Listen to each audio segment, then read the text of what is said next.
General గా bank recovery ఏజెంట్లు కానీ, క్రెడిట్ కార్డ్ రికవరీ ఏజెంట్ కానీ, ఏ రకమైన రికవరీ ఏజెంట్లు కానీ మిమ్మల్ని ఇబ్బందులకు గురి చేస్తే మీరు భయపడాల్సిన అవసరం లేదు.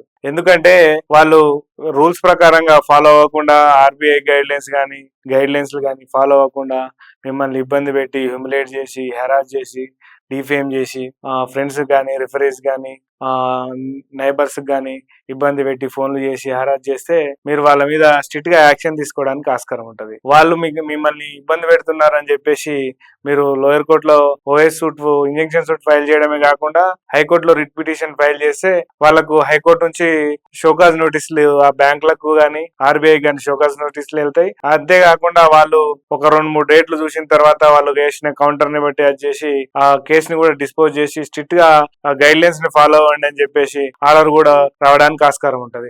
ఆ ఆర్డర్ వచ్చిన తర్వాత కూడా వాళ్ళు చాలా రకాలుగా మాట్లాడుతూ ఉంటే బ్యాంకులు ఇచ్చినాయి కదా డబ్బులు, కోర్టులు ఇవ్వలేదు కదా, అది ఇది. ఎందుకంటే వాళ్ళు రూల్స్ కి అగెనెస్ట్ గా మాట్లాడితే వాళ్ళ మీద కంటెంప్ట్ కూడా వేసుకోవడానికి ఆస్కారం ఉంటది. ఆ కంటెంప్ట్ లో వాళ్ళకు స్ట్రిక్ట్ గా పోలీస్ క్రిమినల్ కేసు బుక్ చేసి వాళ్ళని జైలుకు పంపడానికి కూడా కోర్ట్ ఆఫ్ కంటెంప్ట్ ద్వారా మనం చేసుకోవడానికి కూడా ఆస్కారం ఉంటది. అంతేకాకుండా మనము జనరల్ టాపిక్ మాట్లాడుకుంటా ఉంటే కేసులు 4-5 రకాలుగా చేసుకోవడానికి ఆస్కారం ఉంటది. ఒకటి లోయర్ కోర్టులో ఇంజంక్షన్ సూట్ ఫైల్ చేయడమే కాకుండా హైకోర్టులో రిట్ పిటిషన్ ఫైల్ చేయడము, నేషనల్ హ్యూమన్ రైట్ కమిషన్ లో కంప్లైంట్ చేయడము, హెచ్ఆర్సీ లో కంప్లైంట్ చేయడము, అండ్ కన్జ్యూమర్ కోర్ట్ లో కూడా కేసు వేసి మనకు జరిగిన నష్టానికి కాంపన్సేషన్ అడగడం కానీ, ఇలాంటి రకరకాలైన కేసులు కూడా మనం బ్యాంకు వాళ్ళు మనల్ని ఇబ్బంది పెడితే రికవరీ ఏజెంట్ల రూపంలో థర్డ్ పార్టీ ఏజెంట్లు కానీ ఎవరు కానీ ఇబ్బంది పెడితే వాళ్ళ మీద మీరు ఇటువంటి యాక్షన్స్ తీసుకోవడానికి కూడా ఆస్కారం. అంతేకాకుండా వాళ్ళ మీద డిఫమేషన్ కేసులు వేసి కూడా కన్జ్యూమర్ కోర్టులో మనకు జరిగిన నష్టాన్ని భర్తీ చేసుకోవడానికి ఆస్కారం ఉంటుంది. చాలా రకాలుగా కొన్ని ఏజెన్సీలు కూడా మూతపడిన సందర్భాలు ఎన్నో రకాలుగా చూస్తా ఉన్నాం. రూల్స్ కు విరుద్ధంగా చేసిన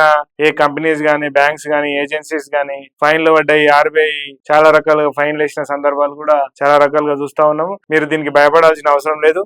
ఒకటి, మీరు భయపడకుండా చట్టంలో క్షుణ్ణంగా పరిశీలించినట్లయితే ప్రతి సమస్యకు పరిష్కారం అనేది ఉంటుంది. మీరు దాన్ని ఫాలో అయ్యి దాని గైడ్ లైన్స్ ని స్ట్రిక్ట్ గా మీరు ఫాలో అయితే దానికి సమస్యకు మీకు ఆన్సర్ దొరుకుతుంది. మీరు భయపడి ఎక్కడికో పారిపోయి ఇల్లు ఖాళీ చేసి ఫోన్ నెంబర్లు మార్చుకొని, ఓ ఊరు మార్చుకొని, ప్రదేశాన్ని మార్చుకొని, ఉన్న ఇంటిని పేరు మార్చుకొని తిరగడం ఇలాంటివి చేయకుండా మీరు లాలో ఉన్న ప్రొసీజర్ ని ఫాలో అయితే మీకు సత్వర న్యాయం జరుగుతుందని చెప్పి తెలియజేస్తా ఉన్నాను.